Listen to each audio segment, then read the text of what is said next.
Hi everybody, this is Alchemist2 and I'm back again with another movie review. I just recently saw the remake of Robocop and I have to say, I really enjoyed it. I thought that it was really, can't even talk, I thought it was exceptionally done and that it was just chock full of action and the motorcycle scenes were really sensationally done and when they have the reveal of Alex in his new form, it's really quite emotional. I only had one nag. I'm not going to say what it is. And when they talk about how machines are incorruptible, which is absolutely false, but that was the only real nag I had about the film. And I love Samuel L. Jackson. His character is absolutely hysterical, and he does a parody of that character in the Capital One commercials when he's talking about the credit cards.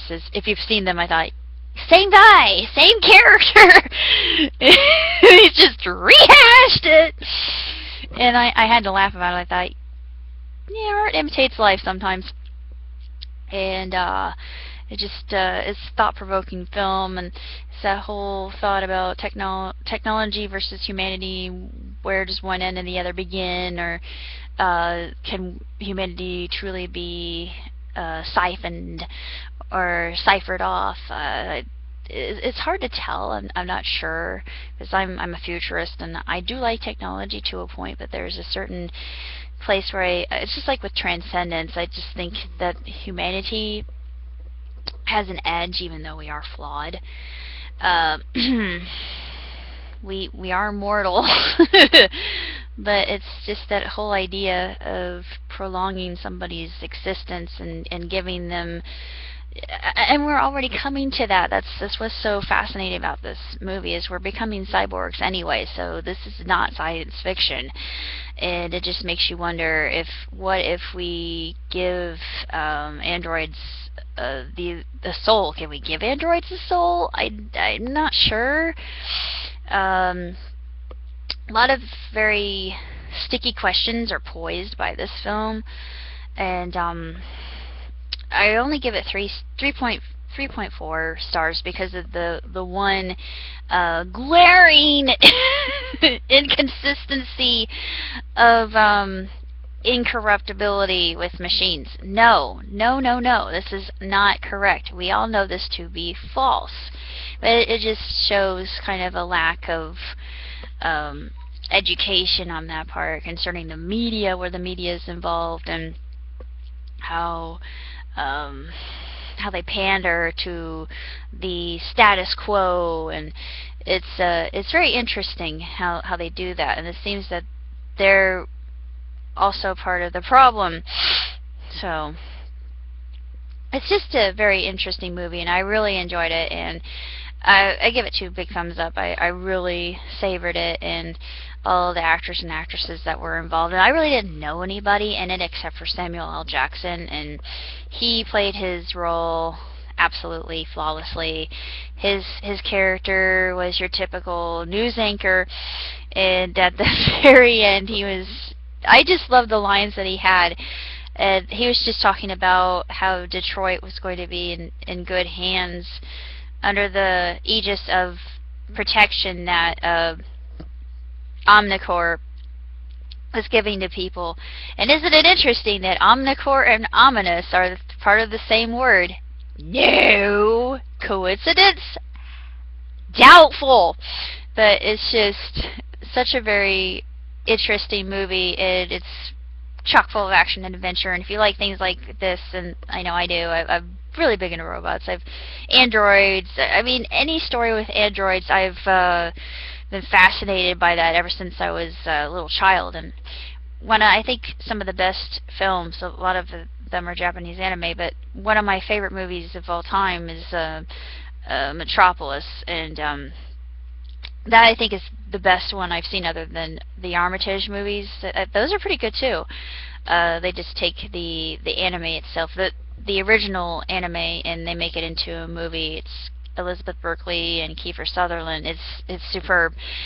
As the voice actor and actress that are doing it. The second one was even more intriguing, and I also like Key the Metal Idol, and I haven't seen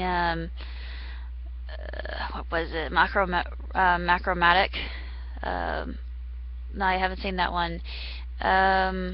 Chobits is another one that poses this question, and it's one that's near and dear to my heart. It's one absolute must see. It's one that will definitely tease your brain. And another good one that I saw recently was called The Time of Eve. And that's actually based on an anime as well. It was an anime series. The movie's better than the series. It's basically the same thing. So if you want to see the anime itself, see the movie. And it was something that it left off kind of on a... they left it up in the air with this anti-robot group and all this. It was really interesting, I thought. And Transcendence takes upon this theme as well. It's also very fascinating. It's just kind of a notion as to what if this would happen. And with Robocop, this already is happening. We're seeing people with animatronic limbs, and they're able to control them with their thoughts. And it's just 50 years ago we would never have thought that we would have come this far, but this is a movie that just makes you realize that we're not really that far from it. And I think it gives me pause, but it's one thing that I find very interesting. But I'm just hopeful that we can stay like Alex did in the movie and maintain his humanity and integrity, all the essential emotions, his consciousness. And then there's one part where they overrule his decision-making process. I forget what part of the brain that is exactly. The hippocampus is where memory is stored, so it's not the hippocampus.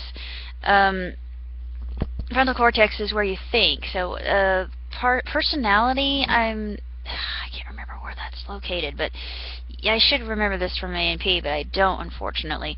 It's just the brain and the mind are two different things, and they also speak of this, and it's very multi-layered. It's multi-layered. That's just one thing I absolutely love. I'm never going to get tired of it, and it's always interesting, that's for sure. So if you're looking for a very intriguing film to view about technology versus humanity, this is definitely going to be right up your alley.